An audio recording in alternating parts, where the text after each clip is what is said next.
Hey there, soy Bri de AC Ingles. Hoy queremos celebrar contigo nuestro 10º episodio de Into the Story. Esperamos que te hayan gustado las historias publicadas hasta hoy, hayas conectado con alguna y que vas aprendiendo palabras y expresiones en inglés. Si te gusta este podcast y quieres apoyarnos, déjanos 5 estrellas en iTunes. Thank you for your support. Okay, let's get to today's episode. AC Ingles presenta Into the Story, el podcast para aprender inglés con historias reales contadas por gente de todo el mundo. Camera shy. It's an expression we use in English to describe someone who feels nervous or uncomfortable about being in a photo or being filmed. As a publicist in television who worked regularly with celebrities, our storyteller, Rose, used to feel camera shy, like she didn't belong in the spotlight with her famous clients. I am backstage basically hyping up these celebrities. The music is pumping, the energy is extremely high. A bittersweet moment at times though, because, I was facing my own challenges in terms of my body confidence. In today's episode, Rose shares a story of moving to Canada and how the encouragement and kind words of her host mother helped her to find self-confidence and acceptance. We hear how Rose launched her modeling career and faced her fears in front of the camera. From there, it wasn't long before she found herself on the catwalk in South Africa's Fashion Week and launching her own mentoring program to help other girls find self-love. We're calling this episode From Offstage to Onstage.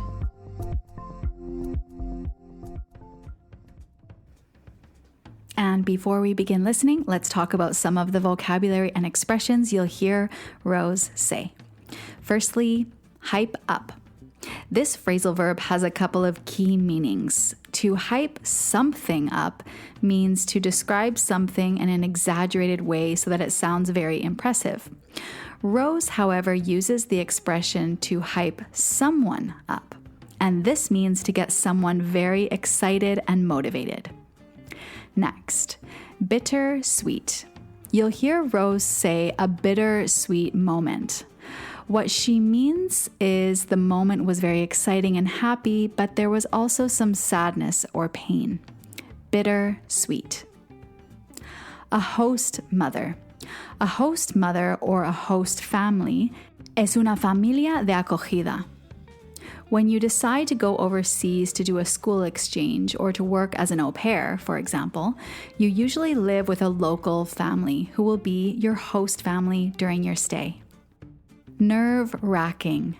We use the adjective nerve-wracking in English to describe a stressful or difficult situation. For example, you could describe a job interview as a nerve-wracking situation. And finally, runway. A runway is the stage that a model walks down in a fashion show. En español es la pasarela. You'll hear Rose talk about stepping out on the runway, which refers to the first steps she takes on stage. Runway. And as always, if you want to get the most out of, si quieres sacar el máximo partido de Rose's story, you have a full transcript, vocabulary list, and listening comprehension activities on our website, acingles.com. That's letra A, letra C, inglés.com. Okay, let's get into the story. My name is Rose and I am from South Africa. So I was working as a publicity and marketing assistant at a television station in South Africa. I would be part of a team that was arranging the press events, arranging the marketing events, and also the road shows, which were truly a highlight of this whole job because we got to travel around the country. We would take the celebrities that were on the channel and take them directly to the people. When we are at these road shows, I am backstage basically hyping up these celebrities before they go on stage and before they drive the whole crowd completely crazy. And I'm there in the back and it's just the music is pumping, the energy is extremely high. bittersweet moment at times, though, because, I was facing my own challenges in terms of my body confidence. And when you are on these road shows and you're with these people who are, celebrities and look like they've just stepped off the TV screen, it was always an internal conversation or fight that I had to have with myself to tell myself that I do belong in that place, and I do belong, and I am enough, and I look good just the way I am. I still had a part of me that had always wanted to explore more than just South Africa. I also decided to go to Canada. My objective in going to Canada was really a self-love journey, because I felt I had put myself to the side quite a bit, and I was hoping that when I was in Canada, I would just sort of pull myself towards myself again and kind of find myself again and learn to love myself.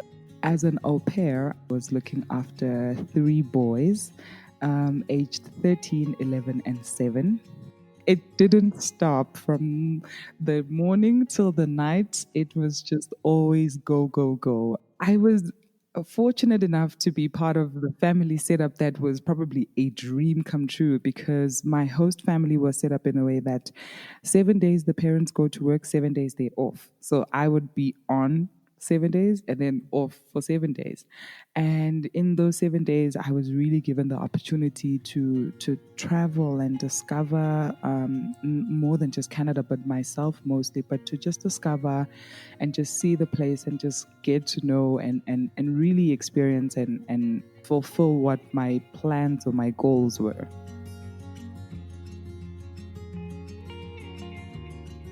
The turning point in all of this is constantly my host mother had been the best that could have ever happened to me. And we would always have these conversations, and not a day went by without her telling me that I was beautiful.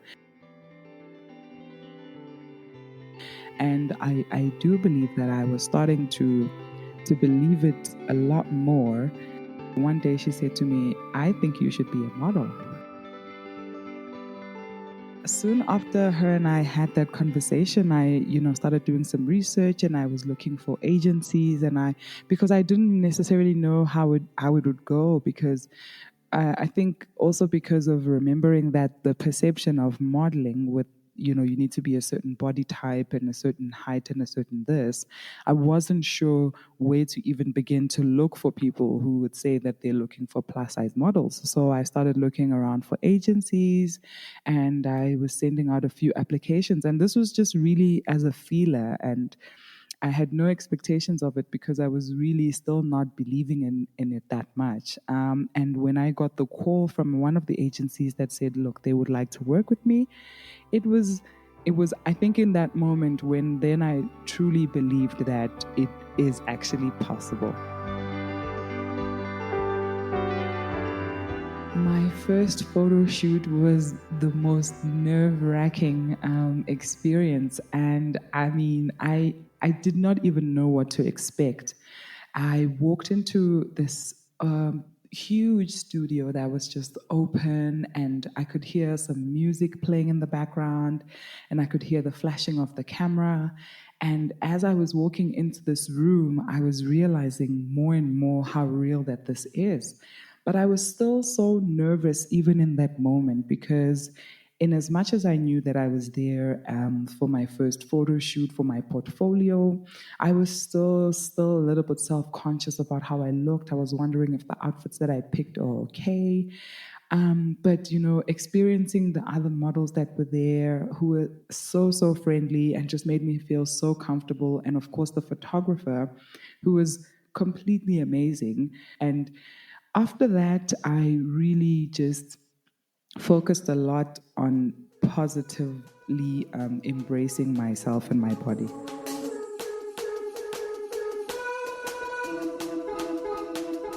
Fast forward, I come home because I want to bring all the skills that I learned in Canada and bring them home, I also get fortunate enough to get scouted by the best, one of the best modeling agencies in the country as a plus size model.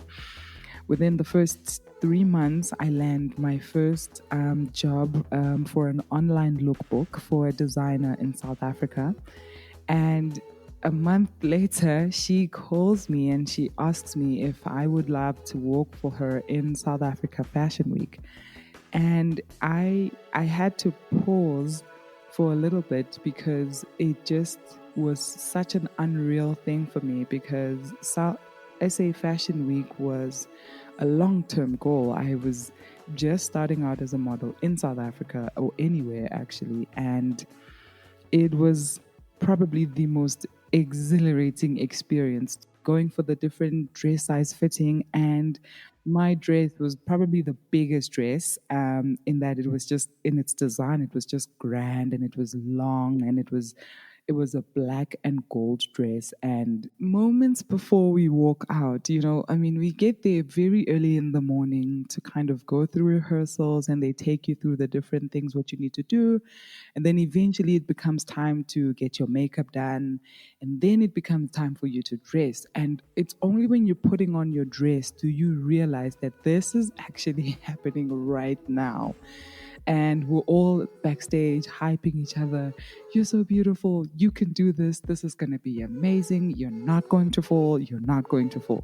As you step out onto the runway, you just focus on one spot and you just walk. And after I turned at the end of the ramp, I remember just feeling just relief, but also just, I could not believe that this is where I finally was able to be, to showcase my body just the way it is. I didn't have to lose any weight. I didn't have to change myself in any way.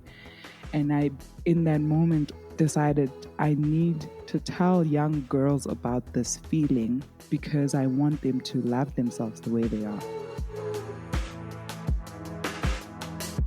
Coming out of Fashion Week and coming out of that complete high where, my modeling career just started off way too high, which showed that, I can only go higher, but you still ask yourself, how high could I possibly gone to? So I feel like higher would be to pass down that confidence and that self-love. And so I decided to start a mentorship program where I'm dealing with young girls, and I am dealing with helping them with overcoming body image issues and helping them and teaching them to have body confidence. The journey of body confidence, is not 10 minutes long. It's not a taxi ride from here to up the road. It really is a long journey.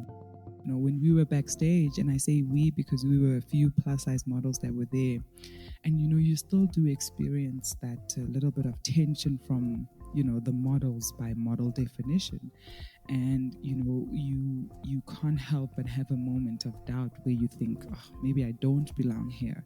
I just would like to be that person that can show them that I know what it's like to not be able to express yourself, but not only that, I can tell you that you are good enough just the way you are.